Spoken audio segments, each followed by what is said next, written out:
Hello, and welcome to Kloeker's Education Foundation, where we provide quality content for amazing teachers and students. This is our World Geography series. If you are joining us from our Themes of Geography video, thank you. We're glad you're back. If you're joining us for the first time, welcome. Now, this video is focused on seasons, weather, and climate, ecosystems on Earth. Let's dive in. Now, seasons change from time to time, okay? Fall, summer, winter, spring, and it's based off of the Earth's rotation around the sun and its tilt, okay? The Tropic of Cancer and the Tropic of Capricorn mark and denote the points farthest north and south from the rays' sunshine, and of course this causes us to have days like the summer solstice, which is the longest day of the year with the most sunlight, and the winter solstice, which is the shortest day of the year when it comes to sunlight. Now you see it on these two pictures in front of us. You can see the Tropic of Cancer north. This is, of course, when the northern hemisphere is getting more sunlight, a 24-hour day cycle in the north. And on the flip side of that, we have the winter solstice where we're getting the least amount of sunlight in the north. And this is our coldest months. This is our transition to winter, where the South Pole, the Arctic, is having a 24-hour day cycle. Now, as crazy as it may seem, twice a year, because days are constantly getting longer or shorter, twice a year there's a day called an equinox. This is where the day and the night are at equal lengths. We have a spring equinox, which marks the beginning of spring, or the vernal equinox, and then we have an autumnal equinox, and this marks the beginning of fall, where the days start to get shorter in the fall, all the way to the spring, where it starts to get longer. Now, this is, of course, just a photo of the Earth showing the sun hitting the Earth at the equinox, where both the North and the South are getting an equal amount of daylight as it spins on its rotation.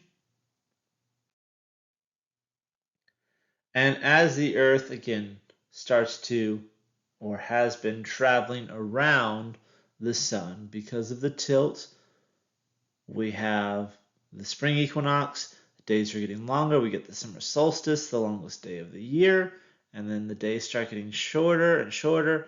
We hit the autumnal equinox, where the day and the night are equal length. The days continue to get shorter and shorter and shorter until we get the winter solstice, which is typically right before Christmas. After the winter solstice, the days get longer and longer and longer until they are of equal length, and we just continue this cycle as we travel around the sun. Now, weather and climate are conditions in a particular location. Okay, weather is the short-term climate. Climate is a long-term weather conditions. Now, in Texas, if you were to describe it as hot, that is the climate. It is consistently hot in the state of Texas. However, there are days when it is cold and we get snow and sleet, but no one would describe Texas as a cold, snowy, drizzly place. That is just short-term weather patterns. That is not the climate. Okay, and of course, what I just described is precipitation types of rain, sleet, which is a mix of snow and rain, hail, etc. Now, this precipitation comes from three different ways. We have convectional, okay? This is where the morning sunshine heats up the warm, moist air. The warm air rises, forcing the clouds higher and higher up, and they drop their water. You can see that in our diagram here, right? As it heats up, they rise. The heat continues to rise. They drop the water, so they continue to ascend. We have orographic rain. This is where mountains are causing clouds to go up, up, and up. They have to drop their moisture in order to get over the mountains. And so typically, when we have this, we have one side of the mountains that are covered in a lush forest. We see this in the Rockies. Because the clouds are forced up, they drop all of the water on one side, and then they keep on moving. And our third type of rain is known as frontal. Okay, this is when a warm front and a cold front hit each other, and because the cold air is more dense, it sits on the bottom, and the warm air hits and rises, and again drops the moisture so it can get over the cold front. Now, when I talked about the orographic rain, this is what I meant. Okay, water is picked up from the ocean, it's carried inland on clouds. The rising air causes them to condense and they start forming near the ground. They hit the mountains, they drop all of their moisture before they reach the top. And then on the other side of the mountains, we have what's known as a rain shadow. We have less rain because it does not get over the mountains. We see those steps here. Moisture-laden winds come from the shoreline. They reach the mountains. The moist air rises, causing some precipitation. Okay. The rain falls on one side of the mountain, and then the moisture-depleted air mass gets to the other side. There's not many moisture. There's less humidity because there's a lack of moisture, and we get this known as a rain shadow. Now, there are types of weather extremes that we're going to dive into, and there's quite a few of them. Let's get into it. So, hurricanes in North America, we call them hurricanes. If you're in Asia, they're called typhoons. Okay, this is a tropical storm that develops over water.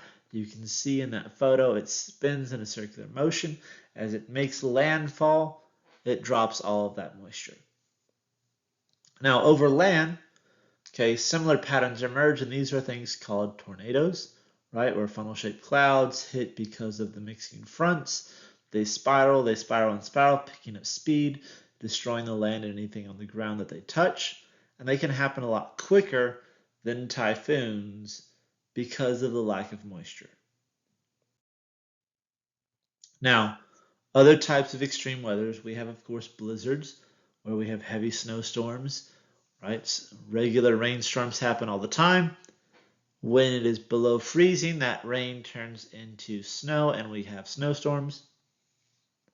We have droughts, periods that go for a long time without rain or little rainfall, right? Starve the environment of moisture. And of course, we have floods where we have rapid moisture introduced into the environment. Okay, the land cannot absorb it. It cannot contain or hold that much water, and so the water sits on top of the land and floods. We typically see this on the coast. However, if you're in Texas or the Midwest, right, think of a stock tank in someone's backyard. They might have a little pond. That ground has been saturated. It can't hold any more moisture, and so the water collects on top of it. Now, what impacts climate? Okay, lots of things are going to impact climate on our lovely planet. Wind, okay, as you see, wind distribution is going to carry the sun's heat from one place through another through convection. Right, when we introduce water, hot air rises, and of course, that hot air moves further and further away, and as it cools, it sinks to the ground. Okay, heat rises, which is one of the reasons why fires are so prevalent in big buildings. You want to get to the bottom floors as quickly as you can, not only for your own safety, but because people on the top floor, when there's a fire, are at a lot more risk because those flames, that heat rises. Okay, you may have seen in movies where they come in and firefighters are crawling on the ground so they can get below the smoke, they can get below the carbon dioxide. They also get below the heat by doing that. Now, ocean currents. This is very hard to see. Most reference in Finding Nemo and Finding Dory, they talk about ocean currents. They carry water from point A to point B, and lots of them will carry hot water or cold water. Warm water is going to flow away from the equator because, again, the equator is getting the most amount of sun. And so that is for water, that's going to be most of the warm water comes from the equator, right? It moves away, the cold water flows in, it heats up, and it continues in these lovely little circles. You can see that between Africa and South America. You can see that between the United States, Europe, and Northern Africa. You see that out in Australia, you have a large circle. Water heats up, goes away from the equator, the cold water circulates in and heats up. Okay, where you are, your absolute location on the Earth is going to impact your climate. How north or south you are, how far away you are from the equator, it gets colder the farther and farther away you get. Your latitude, how high up you are, is going to make a tremendous difference in the climate that you get. Lower elevation climates, think the coast, you're right at sea level, very humid, lots of moisture. As you get higher up, less moisture, things become a little bit more difficult to grow and farm and have crops up there compared to where there's moisture and there's water. Okay, mountains are going to make it colder, right? Deserts, because of the lack of rain, are going to make your climate warmer. Rainforests, okay, are going to be there and grow because of the water and the vegetation and the amount of sunlight they get. So, long-term weather patterns, climate, what can impact those? Well, first we have this known as El Nino. Okay, we have a series of volcanoes in the Pacific, known as the Ring of Fire. And as the Earth rotates, we have change in weather and water patterns, weather and water, wind and water patterns. Okay, and this is going to change and reverse the directions of the temperatures. And so some years are a lot more hot, some years are a lot colder, and that's based off the direction of the water flowing within El Nino, those ring of volcanoes in the Pacific. Now, the second thing that's going to change climate is, of course, global warming. Now, there is global warming, there's also global cooling. We are in a constant cycle through this. Several years ago in the early 90s, Scotland and England, which are generally not warm places, were so hot and humid that people were growing oranges there. Okay, the Earth goes through cooling and heating phases, and part of it acts as a glass house, or I'm sorry, a greenhouse. You can see the sun in the photo. The sun rays come in, they get trapped within the ozone layer, they bounce up, and some of them will escape, some of them will bounce down, and what stays inside our ozone is going to act like a greenhouse and keep a little warmer temperature for the planet.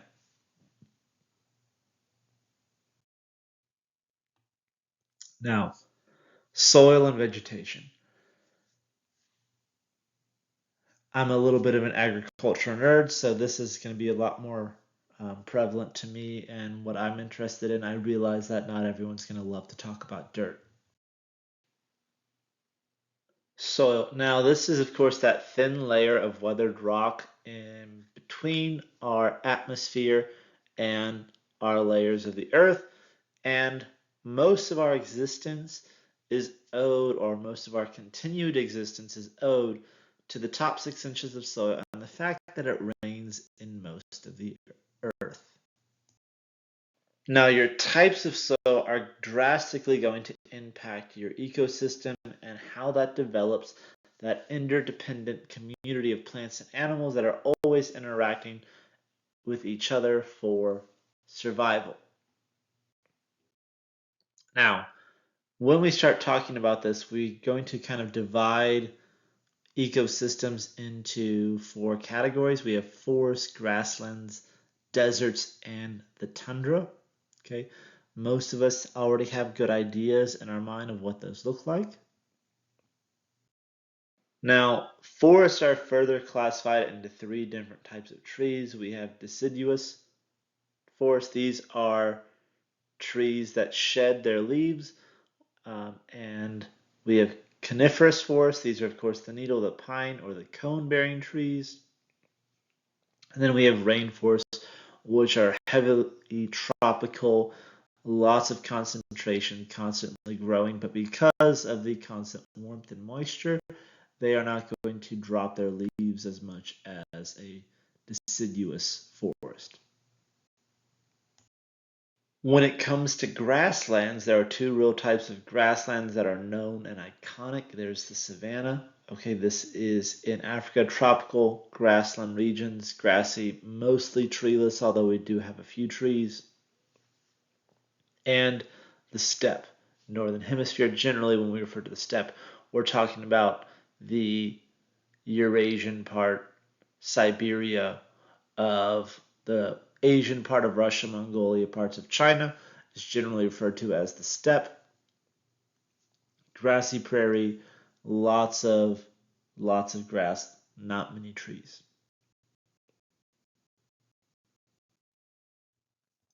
The tundra, okay, two types of tundra.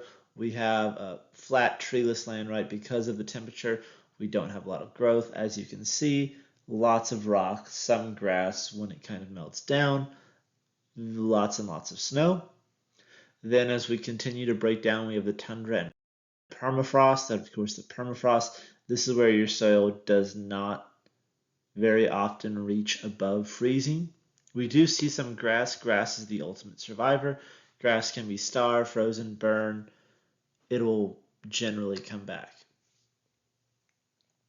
Permafrost, your soil is very frozen, and so there's not many changes, and it's very hard to grow things. Not many people live where we have the permafrost.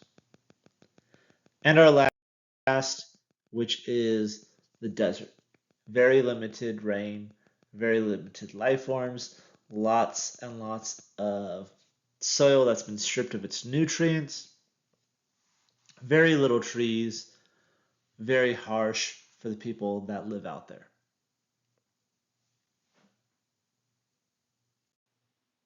That wraps up our lesson. Thanks for joining us. Don't forget to like and subscribe. Our next unit on Inside the Earth is just a click away. I'll see you there.